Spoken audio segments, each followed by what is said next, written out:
Hello and welcome to Hank Games Without Hank. We are the Swindon Town Swoodly Poopers. We're playing Reading, or as they're known in the United States, Reading. There is no rain in England, so I don't know what's wrong, but hopefully it will rain soon, because otherwise, you know, the English people might start to feel joy.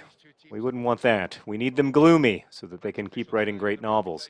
So today we're up against Reading, and we are going to beat the holy living crap out of them. We do not have John Green or John Green up front. We have Voluptuous Pericard, and of course Stone Cold Steve with the C. Austin, Leroy Williamson, and Beefstock in center mid, and then in the back we've got the usuals. Fitzhall, etc. And I believe we have Rampage the Ginger in the back as well today. So that's exciting. And we start the game with a foul. Awesome. I also can't even remember what I was going to talk about today because I'm now in bad mood about being called a fouler. Alice Pericard's in the audience today. She comes to every game, even those in which her husband doesn't start. She's a huge Swoodly Pooper supporter. And look at the run that her husband is having right now. And a pass left something to be desired. I will talk to you today about all of the authors I know and what they are like in real life. I will tell you the secrets of America's young adult authors, and to a lesser extent, Australia's. Oh, Stone Cold Steve with the C. Austin can't finish. Let's start in reverse alphabetical order with Markus Zusak. So many of you will know Markus Zusak as the author of The Book Thief, or the book which in Australia is known as The Messenger, and in the United States, One Size Fits All, no. And in the United States is known as I Am the Messenger. Both brilliant books, as are his first three novels. Markus Zusak, I think, is one of the best writers, period. He doesn't, not one of the best YA writers, one of the best writers alive in the world, in my opinion. I think really, really highly of him. As a person, as a writer. In person, he is about the nicest guy you're ever going to meet, and I'm not just saying that. He is not just one of the nicest writers I've ever met, but one of the nicest people I've ever encountered. He's funny, he's generous, he's everything that you would expect the author of The Book Thief and I Am the Messenger to be. Unfortunately, he is also ridiculously good-looking, which is extremely annoying to someone, like me, who doesn't, he's just so good looking. It's impossible not to be conscious of his overwhelming attractiveness when you are in his presence. And that mix of being really, really good looking and also incredibly charismatic, it's just, I'm not going to lie. Markus Zusak is one of the very few people I wish I was. Like, he's just amazing. Scott Westerfeld, also great. No, I feel like my breathless praise for Markus Zusak is going to make all my other friends are going to be like, "Why are you being so nice about Zusak? He's so handsome." It's not your fault, Scott Westerfeld. You're a good-looking guy, but you're no Markus Zusak.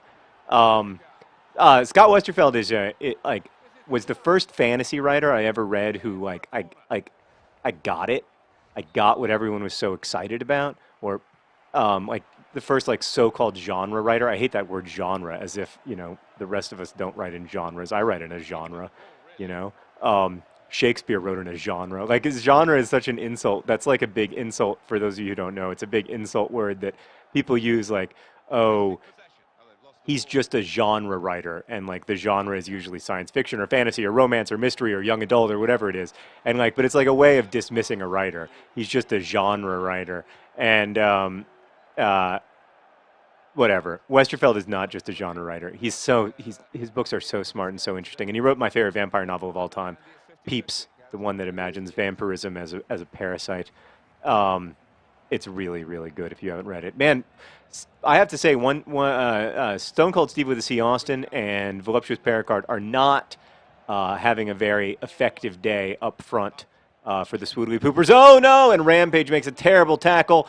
Oh, One Size Fits All has to save us. No, it's Rampage in the end, who clears it off the line. Great work. Great work. Thank you. Thank you, Ginger Rampage. I'm sorry that I made you have an unnecessary slide tackle. Yeah, can we try a through ball? No. No, we can't. But yeah, Westerfeld's amazing. His wife, Justine Larbalestier, also one of my favorite writers, wrote a great book called Liar and How to How to Train Your Fairy. If you've never read that, it's really funny. Um, is also really cool. They have the most interesting house of any house of writer I've ever visited, or at least like when I visited them in New York. They live like half the year in New York and half the year in Sydney, Australia, because I guess Justine has a morbid fear of snow. Um, but so they get to so it's always summer in the Westerfeld Larbalestier home. I'm playing terribly. It's because I'm telling stories about my friends instead of trying to score. Um, and they're going to say one size fits all made a foul, which I just disagree with because one size fits all doesn't know how to foul people. He only knows how to make clean, beautiful tackles. Um, so, and then I've made an entire video about Maureen Johnson and what I think about her as a person and her books. Cassie Clare and Holly Black, I'll talk about them maybe in the second half.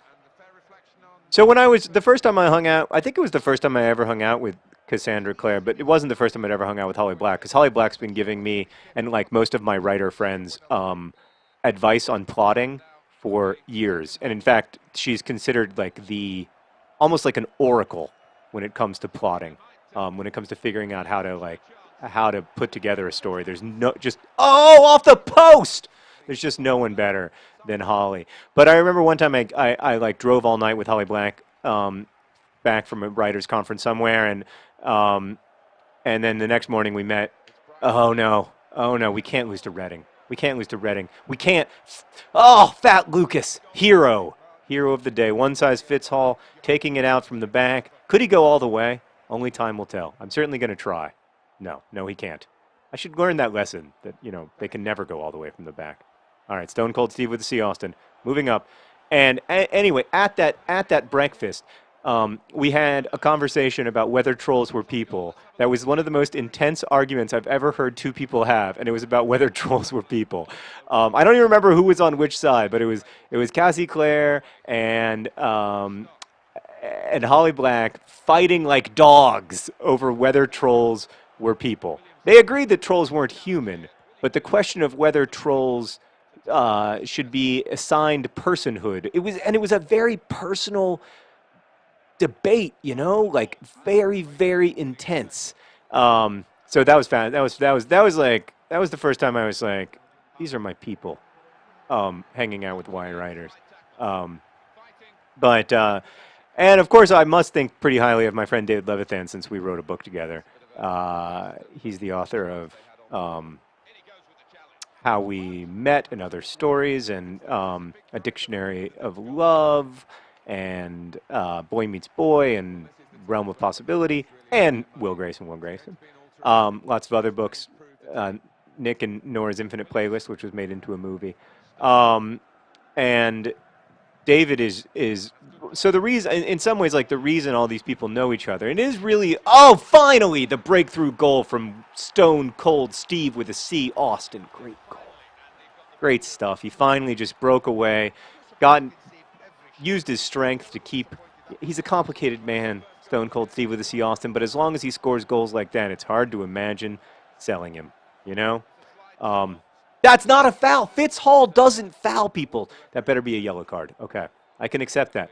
Okay, Fitz, calm down. Stay calm. Anyway, so the whole reason that all these writers, or one of the big reasons that all these writers know each other is there's the conference circuit. Like there's this whole, there are a lot of book conferences and conferences of librarians and teachers and stuff that a lot of authors go to. And that's one way that I met a lot of people who are now friends of mine. Like that's how I met, for instance, M.T. Anderson, was another writer that I would list among like the best living writers in America. Not regardless of what kind of books they write, I think that M.T. Anderson is, just an actual and literal genius. One of maybe one of you encounter a few people like that in your life, where you meet them and you're like, this person is just a genius, like just significantly smarter than everyone else, and that's how I feel about M.T. Anderson. He's just brilliant. He really is. So that's how I met him. But then a lot of the reason that we all met each other was because I used the RB button was because David Levithan, in addition to writing books and being a famous editor of books, also just is relentlessly devoted to trying to build a community of young adult authors, particularly in New York, which is where a lot of these people live. And Sarah and I lived there for a couple of years, but now, of course, don't. Oh, wow, that was a really good move from Reading. We're at Fat Lucas. Thank you, Fat Lucas. One size fits all, taking it out of the back in a manner that my fans would not approve of because they want me to clear the ball more. Oh no, it's going to cost me. No, it's not. Fat Lucas, he's unstoppable. You can't get it past Fat Lucas. He is a brick wall and a wide one. That was not a good through ball. I apologize to my fans. Come on, voluptuous Pericard. Alice wants to see you score a goal. And he did!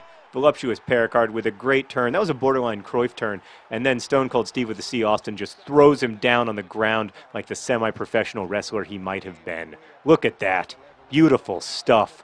And here we are in the 89th minute, up 2-0 on Reading, and I didn't even get to tell any stories about lots of my other writer friends. But I think that it's a real it's a real privilege to know.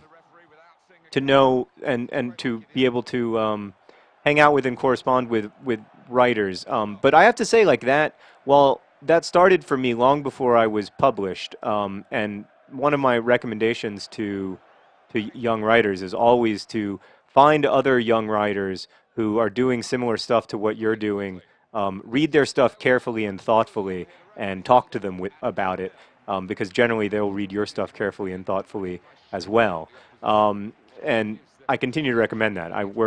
Someday I'll make a video about the days at Not Mag, which is a sadly now defunct web magazine at which I wrote, and lots of other people who I've kind of started out in my career with also wrote. There's One Size Fits All.